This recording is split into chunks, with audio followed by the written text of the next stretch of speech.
कि अब तो तुम रोटियां सेक सकते हो। उसने कहा ठीक है। नानक जी वहां से चले गए, अपने स्थान पर बैठ गए ध्यान में।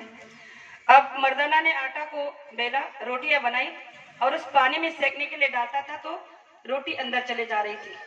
एक डाला, दो डाला, 3 रोटियां सेकी, तीनों भी रोटियां पानी में अंदर चले गई।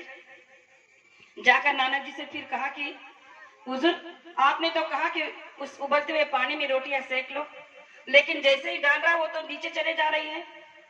तब नानक जी ने मर्दाने को, जो इतने सालों से उनके साथ में रहते थे, उनसे एक बात कही।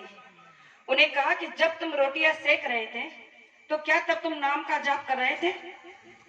जैसे ही उन्होंने मर्दाने से कहा कि जब तुम रोटियां सेक रहे थे तो तब क्या तुम नाम का जाप कर रहे थे, तो ये उनके चरणों में गिर पड़े, कहने लगे कि हुजूर माफ करना, रोटियां सेकते वक्त तो मेरा ध्यान ही नहीं रहा। तो उन्होंने कहा कि जाओ और दोबारा से रोटियां सेक के लाओ।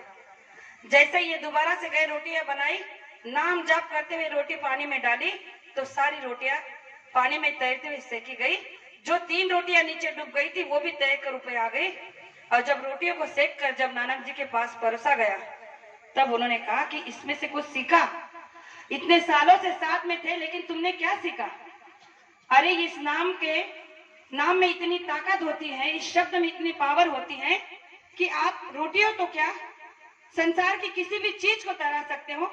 और ये जीवात्मा को तरने वाली चीज जब आपको मिल गई थी तो क्या आपको इसका उपयोग करना नहीं आया? अरे ये नाम में वो ताकत होती है, वो बख्शी होती है नाम की, कि इंसान को जीते जी इस मनुष्य शरीर में ही परमात्मा का दर्शन करा सकती है। इतनी बड़ी ताकत इस नाम में होती है और तुमने इसका अनुभव ही नहीं किया। इसका मतलब तुमने अभी तक साधना ही नहीं की, क्योंकि साधना कर ली होती, आपकी साधना बन गई होती तो इतनी छोटी सी बात को बताने में इतनी देर नहीं लगती। प्रेमियों, यही हमारे आपके साथ भी हुआ है और हो रहा है।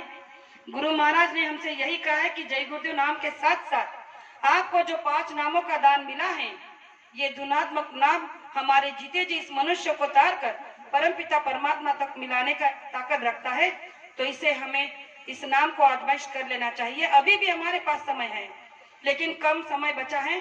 जीते जी परमात्मा का दर्शन नहीं हुआ तो ये मनुष्य शरीर मिथ्या और बेकार है। समय को ध्यान में रखते हुए मैं आप सबसे इतना ही कहना चाहूंगी कि 2024 का नया साल हम आप सभी यहाँ पर उपस्थित है और ये हमारा परम सौभाग्य है कि हम यहाँ पर सभी इकट्ठा हुए हैं। और कहा जाता है कि जहाँ संगत इकट्ठा हो जाती है वह गुरु रूप बन जाता है। तो आज गुरु महाराज का साक्षात दर्शन हम आप यहाँ पर कर रहे हैं। तो मैं आप सभी से इतना कहना चाहूंगी।